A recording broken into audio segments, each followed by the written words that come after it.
جو آپ کے سب سے بڑے محسن کو آپ سے بھلائے وہ سب سے بڑا ظالم ہوگا، اور جو سب سے بڑے محسن کے احسان کو بھلوائے وہ بھی سب سے بڑا ظالم ہوگا۔ اب سب سے بڑا محسن کون ہے؟ ہمارے آقا ہیں۔ اور سب سے بڑا ظالم کون ہے؟ جو میرے آقا کی ذات اقدس کو ہم سے بھلوانے کی کوشش کرے۔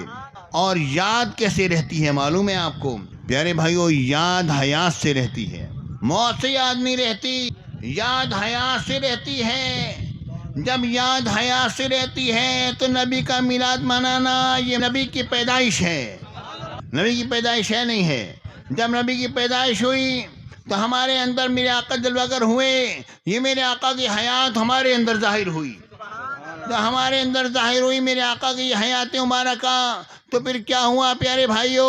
اب ہم نے کیا کہا؟ ہم نے کہا ہم نبی کا میلاد منائیں گے، ٹھیک ہے نا؟ ہم نے کہا ہم نبی کا میلاد منائیں گے۔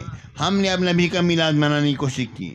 کچھ لوگوں نے کہا مت مناؤ، یہ بدعت ہے، یہ درست نہیں، یعنی نبی کی یاد سے غافل کرنے کی کوشش کی جا رہی ہے، کیونکہ یاد جو ہے وہ حیات سے ہوتی ہے اور حیات پیدائش سے ہوتی ہے۔ تو نبی کا میلاد کا جو مخالف ہے وہ نبی کی یاد کو ہمارے دلوں سے نکالتا ہے، اور ہمارے آقا ہمارے سب سے بڑے محسن ہیں اور سب سے زیادہ ہمارے محبوب ہیں، تو ہمارا سب سے بڑا ظالم کون ہوگا جو ہمارے محبوب کی یاد کو ہمارے دلوں سے نکالے گا؟ اور سب سے بڑا ظالم کون ہوگا؟ جو سب سے بڑے احسان کو بھلانے کی کوشش کرے گا، ٹھیک ہے نا؟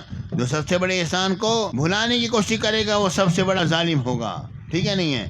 اب سب سے بڑا احسان کیا ہے؟ وہ ہے جو سب سے بڑی مشکل ہے، قیامت میں یہ دنیا کی مشکلیں اور مصیبتیں تمہیں ذرا ذرا سے نظر آئیں گی۔ پیارے بھائیو وہ ہولناکی اس کا تو آپ کو اندازہ بھی نہیں ہے کہ وہ کیسی ہوگی، جس وقت رب خود موجود ہوگا اور مسلمان کے رب کا دیدار کریں گی، اور ہر طرح رب العالمین کا وجود جو ہے وہ محسوس کیا جا رہا ہوگا۔ رب ہے، اسی نے یہ کائنات سجائی تھی، اب وہ یہی فیصلہ فرمائے گا۔ پیارے بھائیو تو اب یہ بات ذہن میں رکھو، جو آدمی حضور کے میلاد کو ہم سے دور کرے گا وہ سب سے بڑا ہمارا ظالم ہوگا، اور جو سب سے بڑے احسان کو بھلانے کی کوشش کرے گا، کہے گا شفاعت نہیں ہوتی، شفاعت کی کوئی حقیقت نہیں، وہ در حقیقت ہمارا سب سے بڑا ظالم ہوگا، ٹھیک ہے نہیں ہے؟ اب یہ بات ذہن میں رکھو، جو میلاد کا مخالف ہے وہ تمہارے اوپر سب سے زیادہ ظلم کرنے والا ہے، جو شفاعت مصطفیٰ کا مخالف ہے در حقیقت وہ تمہارے محسن کے احسان کو بھلانے کی کوشش کر رہا ہے، سب سے بڑا وہ ظالم ہے۔ تو ایسے ظالموں کے قریب مت جاؤ۔ در حقیقت حضور علیہ الصلوۃ والسلام کے قدموں ہی میں ساری کائنات ہے، یہ بات ذہن میں رکھ لو۔